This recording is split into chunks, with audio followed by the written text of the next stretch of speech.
복 있는 사람은 악인들의 꾀를 따르지 아니하며 죄인들의 길에 서지 아니하며 오만한 자들의 자리에 앉지 아니하고 오직 여호와의 율법을 즐거워하여 그의 율법을 주야로 묵상하는도다. 그는 시냇가에 심은 나무가 철을 따라 열매를 맺으며 그 잎사귀가 마르지 아니함 같으니 그가 하는 모든 일이 다 형통하리로다. 악인들은 그렇지 아니하며 오직 바람에 나는 겨와 같도다. 그러므로 악인들은 심판을 견디지 못하며 죄인들이 의인들의 모임에 들지 못하리로다. 무릇 의인들의 길은 여호와께서 인정하시나 악인들의 길은 망하리로다.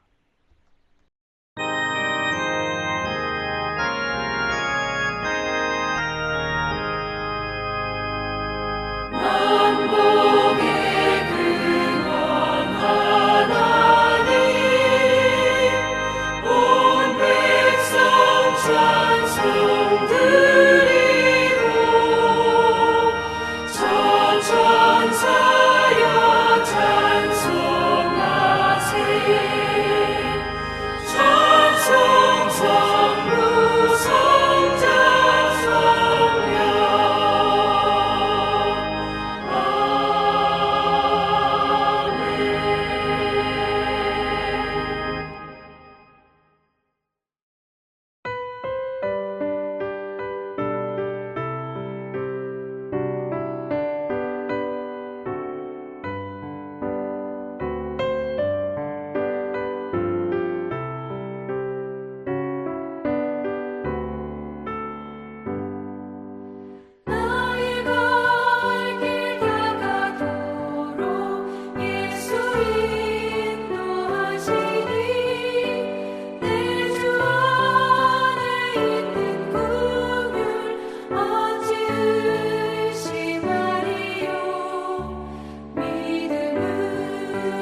주가 주시는 참된 기쁨도 헤아릴 수 없도다. 내가 매일 십자가 앞에 더 가까이 가오니 구세주의 흘린 보배 피로써 나를 정케 하소서.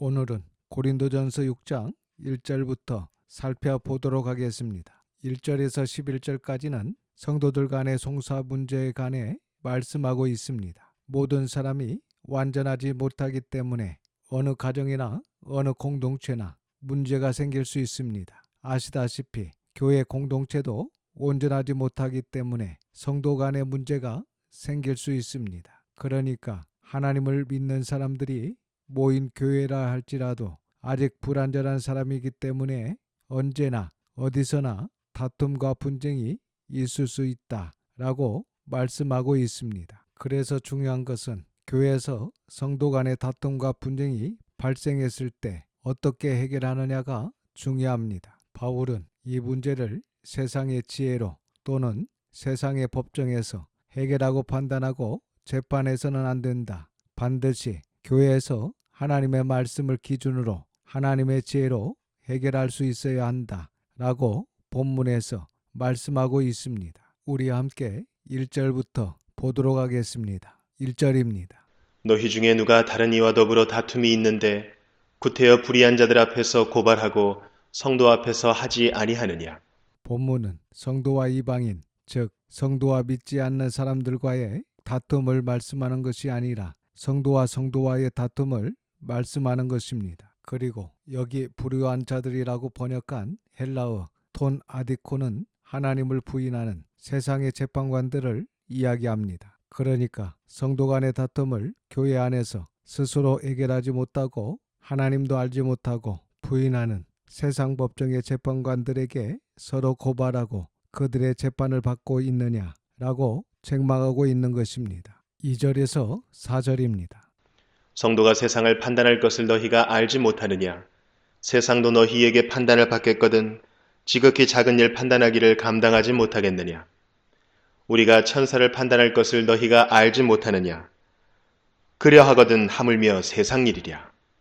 그런즉 너희가 세상 사건이 있을 때에 교회에서 경히 여김을 받는 자들을 세우느냐.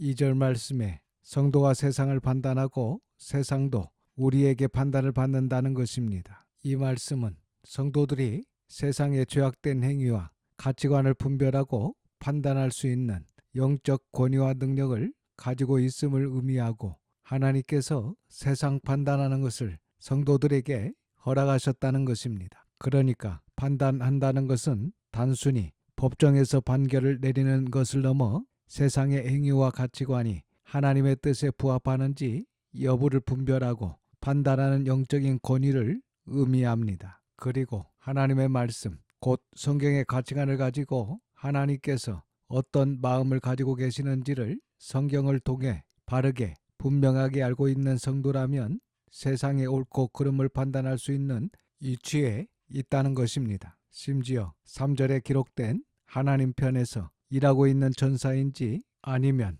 악한 사탄과 귀신들이 광명한 전사처럼 일하고 있는지 전사들까지 판단할 수 있는 우리 성도들이 세상에 옳은 것과 거짓된 것, 진짜와 가짜, 빛과 어둠, 선한 것과 악한 것, 이러한 것들을 판단할 뿐만 아니라 정치, 교육, 경제, 문화뿐만 아니라 모든 면에서 구별할 수 있기에 세상을 판단할 수 있습니다. 또한 세상에 이러한 것을 판단해야 세상에 거짓된 것, 세상에 악한 것, 세상에 음란한 것, 세상의 모든 것을 따라가지 않게 됩니다. 그래서 우리는 세상의 모든 것을 바르게 판단해야 합니다. 마태복음 19장 28절을 보면 예수님께서 제자들에게 이 땅에 다시 오신 후에 예수님과 더불어 세상을 심판하게 될 것이다 라고 말씀하신 것을 보게 됩니다.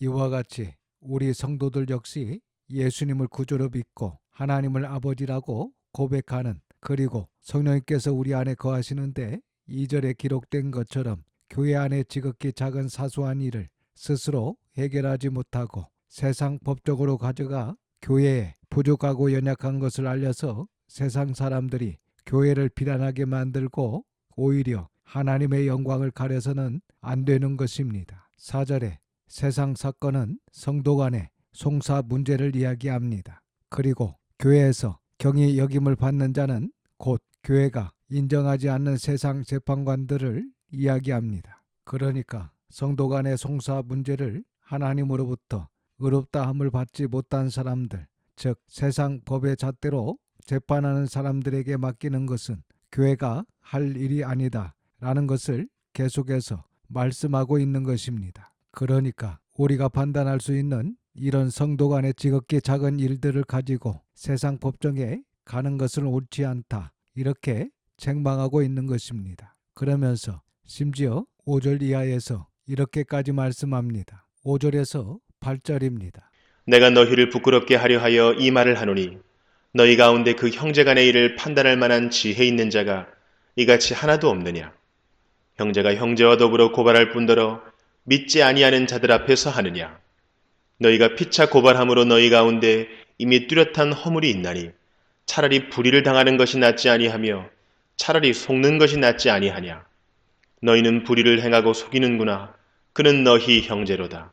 바울은 앞에 4장 14절에서 내가 너희를 부끄럽게 하려고 이것을 쓰는 것이 아니라 오직 너희를 내 사랑하는 자녀같이 권하는 것이라 라고 이렇게 말씀했는데, 지금은 내가 너희를 부끄럽게 하려 하여 이 말을 한다고까지 하면서 바울의 그 노한 마음을 드러내며 도대체 너희 가운데 이런 성도 간의 논쟁을 해결할 만한 지혜 있는 사람이 한 사람도 없느냐. 아니, 교회 안에 인정받고 존경받는 그 어른이 한마디 하면 그래도 순종하고 따르는데 그런 지도자가 한 사람도 없느냐, 이렇게 책망하고 있는 것입니다. 그래서 6절 말씀에 이렇게 형제가 형제로 더불어 서로 맞고발하는 것도 잘못된 것이고 또한 믿지 않은 사람 앞에 가서 송사하는 것도 잘못된 것이다 라는 것입니다. 7절에 뚜렷한 허물이라고 번역한 헬라어 홀로스 헥테마라는 말은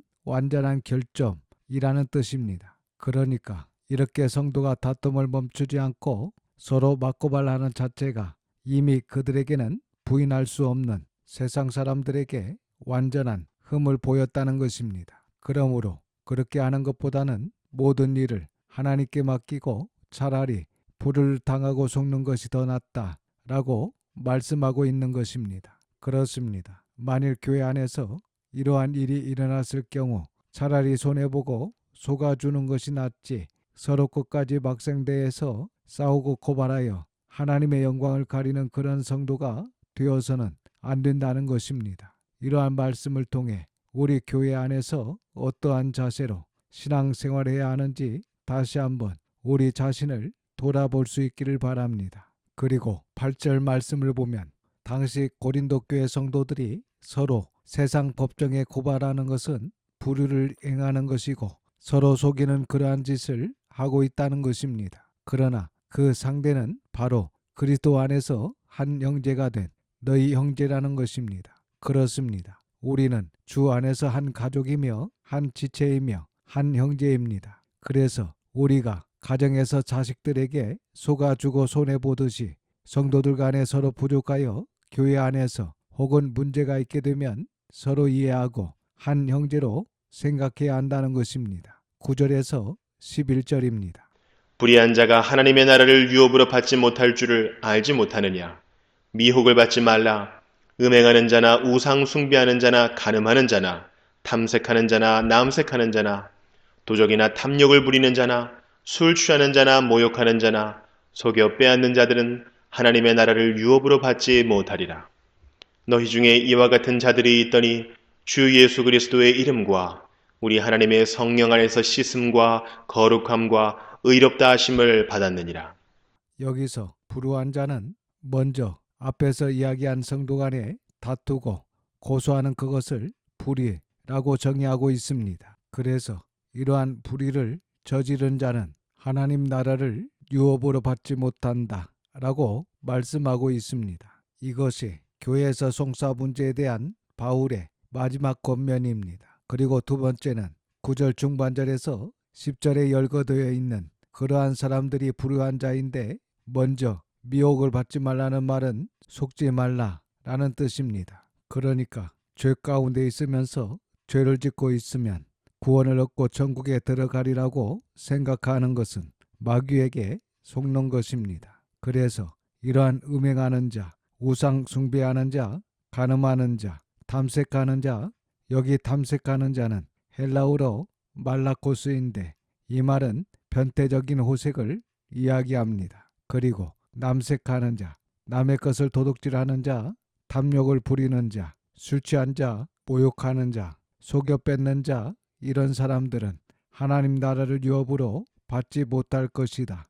곧 천국을 가지 못할 것이다. 라고 말씀하고 있습니다. 그리고 11절을 보시면 이 고린도 교회 성도들 중에 과거에는 9절과 10절에 기록된 이러한 죄에 빠져 있던 자들이 있었다는 것입니다. 그러나 지금은 주 예수 그리스도의 이름과 우리 하나님의 성령 안에서 씻음을 받아 거룩하게 되었고 의롭다 하심을 얻었다 라고 말씀하고 있습니다. 여기에서 씻음을 받았다는 것은 세례를 통해 죄의 고백과 함께 용서, 곧 씻음을 받고 새롭게 되었다는 것이고 거룩하게 되었다는 것은 성령님의 역사로 죄의 영향력에서 벗어나 하나님의 뜻에 따라 거룩하게 변화되어가는 것입니다. 그리고 의롭다 하심을 받았다는 것은 하나님의 은혜로 죄인이 죄가 없는 것처럼 인정받는 것을 말합니다. 이렇게 징의를 받은 고린도 교회 성도들과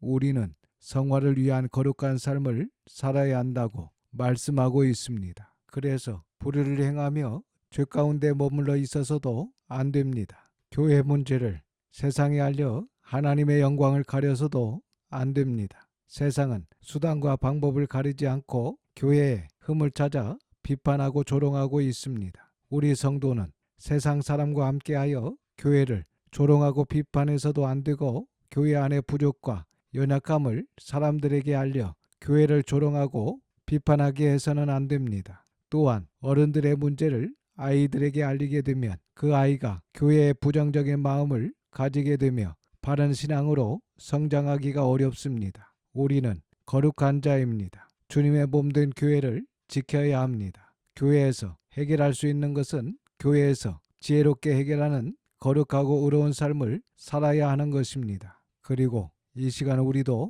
주님의 몸된 교회의 지체로서 그리스도 안에서 한 형제로 서로 사랑하고 차라리 조금 손해보고 속을지언정 자신을 위해 불의를 행하거나 속이는 행위를 하지 않도록 힘써야 합니다. 그리스도 안에서 성령님 안에서 씻음받고 거룩함과 의롭다함을 얻은 하나님의 자녀답게 거룩하고 의로운 삶을 살아가기 위해 죄와 싸우되 피 흘리기까지 싸워야 할 것입니다. 기도하겠습니다. 아버지 하나님, 하나님의 거룩하신 이름을 찬양합니다. 오늘도 귀한 말씀을 듣게 하시고 깨닫는 마음을 주셔서 감사드립니다. 저희를 예수님의 보혈로 대속하여 주시고 의롭다 칭해 주시고 하나님의 자녀 삼아 주셔서 이렇게 그리스도 안에서 한 형제 자매로 함께 하나님을 예배하며 이 자리에 있게 해 주셔서 감사드립니다. 저희들 함께 교회를 세워가는 동안 불의를 행하지 아니하고 성도 간의 분쟁이 없이 서로 합력하여 선을 이루는 하나님께서 기뻐하시는 교회가 될 수 있도록 인도하여 주시옵소서. 이번 한 주간도 하나님의 선한 손의 도우심으로 세상과 죄와 악한 영을 이기고 승리하는 저희 교회와 성도들이 다 될 수 있도록 성령님의 충만함을 더하여 주시옵소서. 모든 것을 감사드리며 우리 구주 예수님의 이름으로 기도드립니다. 아멘. 지금은 우리 구주 예수 그리스도의 은혜와 아버지 하나님의 그 크신 사랑하심과 성령님의 감화감동 역사 충만 교통하심이 모든 성도와 자녀와 가정 위에 함께 있을지어다. 아멘.